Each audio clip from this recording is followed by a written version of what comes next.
Did you know if you remove critical threat from a unit, it still has spell crit for the upcoming fight? Or if you give Thieves Gloves to a unit with round 2, the dummy will always spawn with a random third item. But interesting interactions don't stop at power-ups. Artifacts are currently running wild in set 15. Now you could take the easy route, take a Flicker Blade or Silvermare and then follow the usual guides. However, I want to go beyond highlighting good artifact users and showcase all the crazy interactions in set 15 that I found so far. This includes an undiscovered combo that has the potential to be the strongest artifact interaction in the game. But before we start, videos like these are a ton of work, and if you want to see more of them in the future, one of the best ways to help this channel is to subscribe. I'll keep this short. Thank you for your support so far. Let's get started. Cooking Pot has always been a great augment to stack a lot of health, but now you can double its value by using Shadow Clone. In the early game, by units like Ezreal, Gnar, Kayle, Lucian or Syndra. Keep using your power snacks until you find Shadow Clone,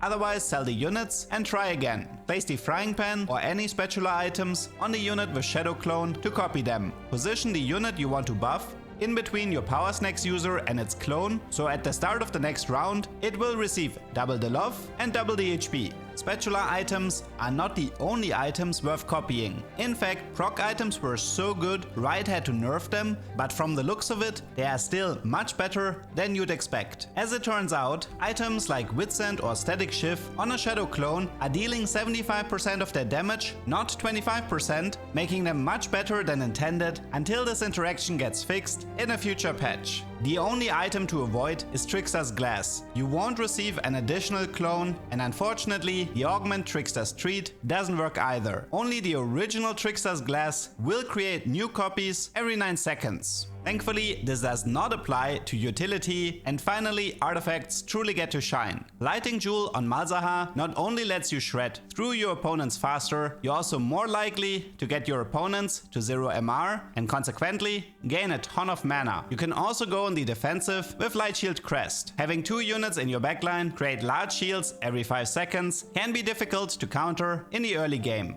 Gambler's Blade is arguably one of the most powerful artifacts. Duplicating this item in stage 2-1 and giving it to Kayle or Gnar can easily generate over 50 gold throughout the game. If you want to annoy your opponents even further, then I suggest looking for the Suspicious Trenchcoat. While the initial copy deals 75% less damage, once it splits apart, this debuff is gone. This setup is absolutely perfect for Gnar, because even though he's a sniper, you can still place him in the front line, so he splits into 6 copies. Thanks to Luchador, the copies will stun the enemies and then proceed to jump into safety. Gnar is not the only one who can use this strategy. Both Ezreal and Samira are good candidates as well, as they will jump into safety after splitting apart. If you think one Samira is annoying, try dealing with 6 of them. Pick a god and pray. In theory, you can push Shadow Code even further by using augments like High Voltage. Although only a few ranged units can make a Shadow Clone, and with them being squishy and spawning with reduced HP, I'm afraid they won't survive for very long. Speaking of High Voltage, one of the best augments to find even without Trenchcoat is Tesla Coil. The only requirement is for the unit to have 3 items, which can be easily achieved with just the Thieves Gloves to double your damage. You can also try your hand at Mess Hall, or more commonly known as Food Fight Tactics. Damage coming from augments can't be reduced or enhanced, meaning only the AD value of your Shadow Clone is relevant. Throw in a Kraken's Fury and you're good to go.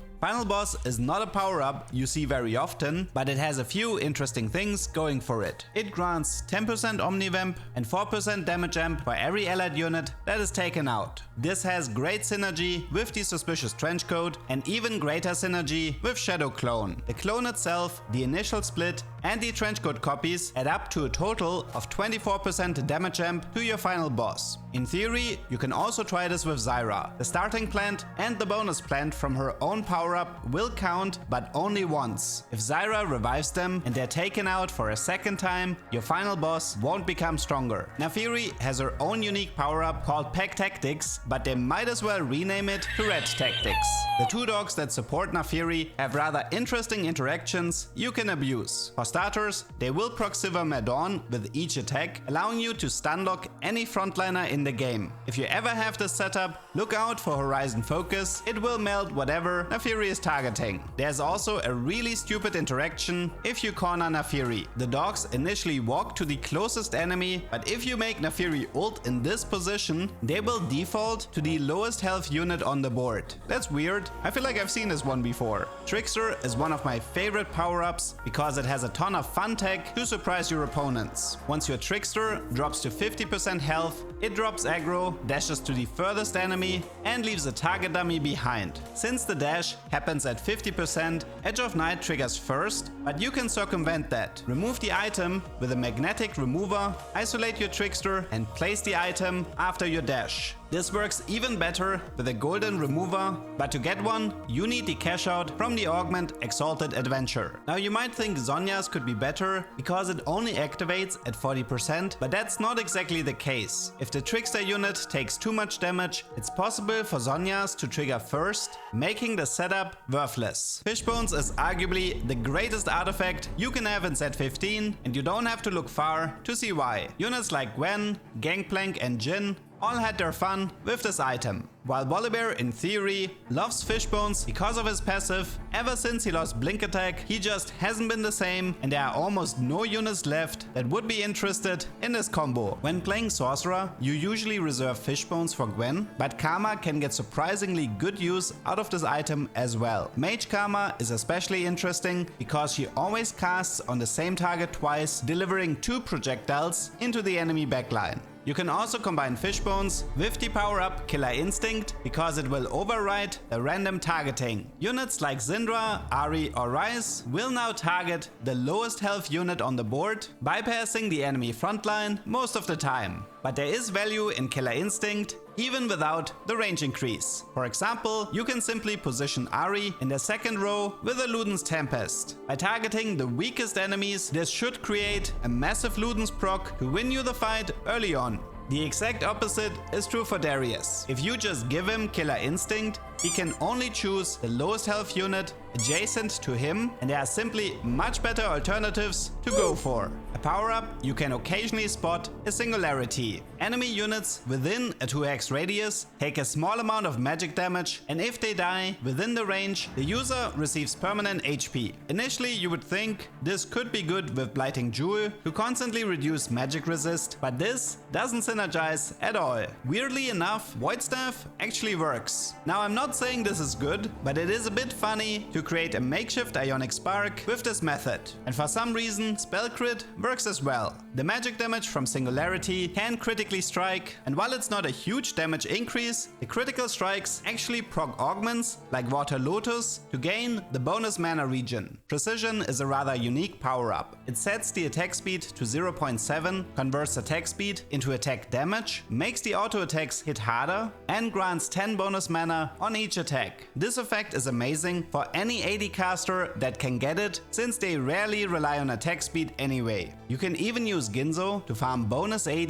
the same way players are using Jhin at the moment. Precision becomes even more powerful if you combine it with Silvermere Dawn. While Jhin gets his attack speed reduced to 0.5, Precision users can currently escape this fate thanks to a bug. Their attack speed stays at 0.7 and they can fully use Silvermere without any downsides. Making the mighty Mech into your strongest carry can be a fun power fantasy to chase, but you don't need the triple augment combo. You can create your own super Mech by using Mech pilots. The Mech adds 50% of their HP and all of their AP, AD and attack speed for the rest of combat and spits out the pilots at 50% health. What's interesting about Mech pilots is that they join after a small delay, which allows you to utilize start of combat effects. For example, if Yone is your pilot, he gets buffed by Blazing Soul at the start of the fight, and these bonus stats end up in the Mech as well. An interesting way to maximize attack speed is to play Yone as your pilot and play Zyra with Mana Rush. This power-up makes a cast at the start of combat, and the Mech snapshots the decaying attack speed buff from your pilot for the rest of combat. Stormbender is visually a rather confusing power-up, but don't let this trick you, it's much stronger than you think. It spawns a small storm that echoes 25% of damage dealt. The way it works is that the damage is spread between units in the storm, but if nobody is around, the entire damage is dealt to the closest unit to the storm. It takes overkill damage into account, making it a great power-up for Callista, Lux and Ari, who are often dealing more damage than necessary to their targets. Always make sure you run a crit build with Stormbender, because the damage from the storm can critically strike as well. In a lot of cases, this can result in you taking out the enemy backline, even though all of the initial damage went into the enemy frontline. Hero augments not only change the archetype of your hero, but also the pool of available power-up choices. Since you're swapping from a tank to a carry, it usually doesn't make sense to want a tank power-up, but there are some exceptions. Vi, for example, can only get Demolitionist as a tank, even though the Cone Blast from the hero augment would synergize well to create a large AoE stun. If you want this impossible combo, the trick is to simply bench the unit before using the power snacks to access the original power-up options. You can also try something like Unstoppable Malphite if you want to keep your gameplay lore accurate.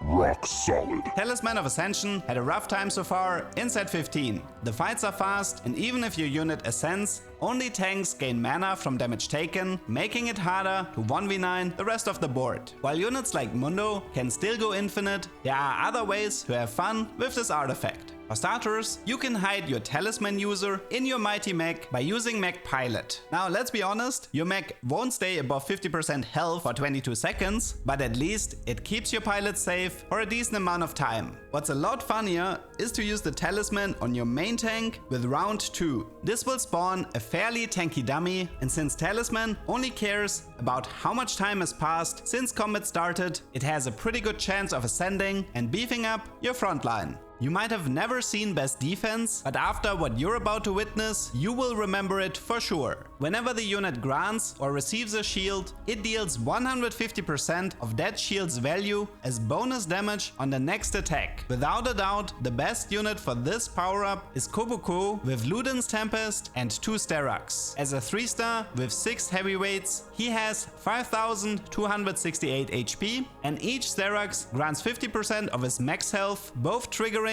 at the same time. This gets multiplied by 1.5 and results in his next attack dealing around 7900 bonus damage. As you can imagine, combined with Luden's, this can one-shot the entire enemy team. There are not a lot of emblem strategies in set 15, since most of the bonus stats from frying pan recipes are rather basic.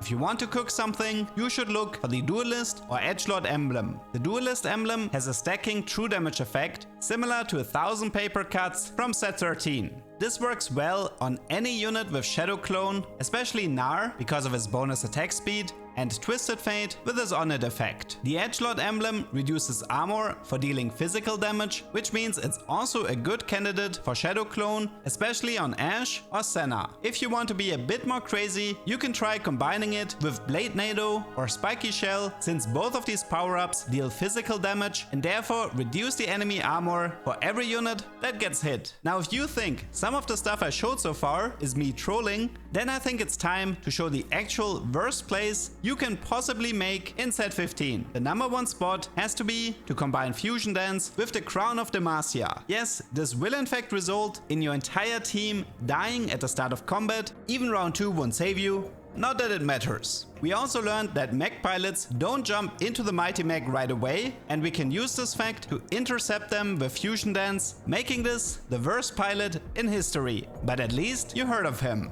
You are without doubt the worst pirate I've ever heard of. But you have heard of me.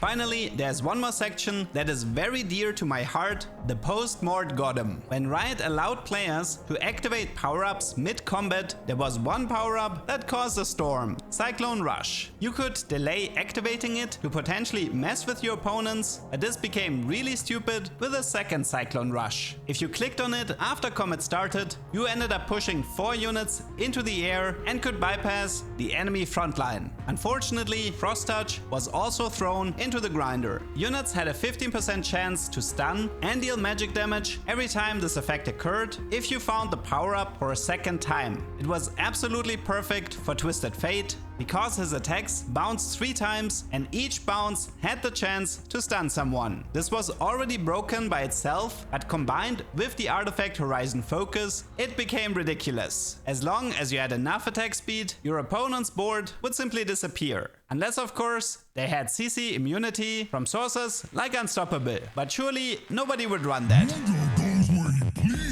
Speaking of Unstoppable, probably the biggest loss we've suffered is the combination with Fishbones. Units with Unstoppable charged on new targets, which had amazing synergy with Fishbones because of its random targeting. You could basically stunlock most of the enemy team with very little resources, but sadly this was deemed too toxic and the power-up was reworked to only work on takedowns. Maybe it was for the best, but sadly I didn't even have time to fully explore the insanity of this combo with long-ranged units, which is a shame because it looked like a ton of fun. I'm pretty certain that a lot of things I've listed in this video will not survive for very long. What do you think is the most likely interaction to get removed? Let me know in the comments. I hope you learned something and see you next time.